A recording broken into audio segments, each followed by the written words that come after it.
ವಿಷಯ ಏನು ಎತ್ತ ಅಂತ ವಿಚಾರಿಸ್ದೆ. ಮನೆಯವರೆಲ್ರೂ 1 ನಿಮಿಷ ಗಿರ್ಗಿರಿ ಅಂತ ಆಡಿಸ್ಬಿಟ್ರು. ಅದಕ್ಕೆ ನಾನ್ ಬಲಿ ಅದ. ನಗ್ಬೇಡ ನೀನು. ಮತ್ತಿನ್ನೇನ್ ಮಾಡ್ತಾರೆ? ಇಷ್ಟ ಟೈಮ್ ಆದ್ರೂ ನಾವ್ ಯಾವ ಗುಡ್ ನ್ಯೂಸು ಕೊಟ್ಟಿಲ್ಲ. ಅವರು ಕಾದು ಕಾದು ಗೆಸ್ ಮಾಡೋದಕ್ ಶುರು ಮಾಡ್ಕೊಂಡಿದ್ದಾರೆ. ಈಗ ವಾಮಿಟ್ ಬಂದಿರೋದಕ್ಕೂ ಅವ್ರು ಅಂದ್ಕೊಂಡಿರೋದಕ್ಕೂ ಸಿಂಕ್ ಆಗಿದೆ ಅಷ್ಟೆ. ಅದ್ ಸರಿ, ಆದ್ರೆ ವಿಷಯ ಹೀಗಲ್ಲ ಹೀಗಂತ ನೀನ್ ಬಾಯಿ ಬಿಟ್ಟು ಹೇಳೋದಕ್ಕೂ ಬಿಡ್ಲಿಲ್ವಲ್ಲ.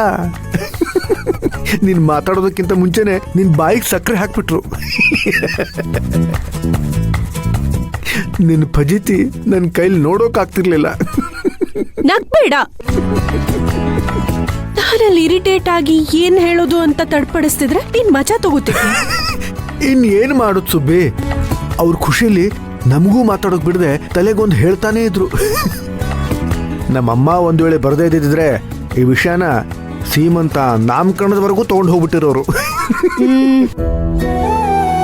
ಮೇಲ್ ಕೋಪ ತೋರಿಸ್ತಿದ್ರು, ಒಳಗೊಳಗೆ ಎಷ್ಟು ಖುಷಿ ಆಗ್ತಿತ್ತು ಗೊತ್ತಾ.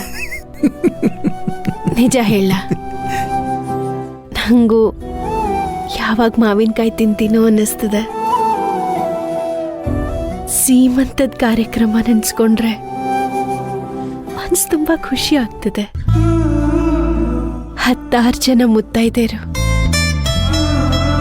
ಕೈ ತುಂಬಾ ಬಳೆ, ಮನೆ ತುಂಬಾ ಸಂಬಂಧಿಕರು, ಸಂತೋಷದ ವಾತಾವರಣ.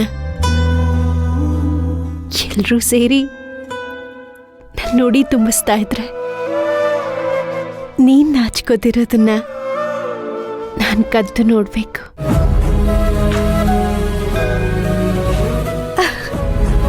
ಎಷ್ಟು ಚೆನ್ನಾಗಿರುತ್ತಲ್ವಾ.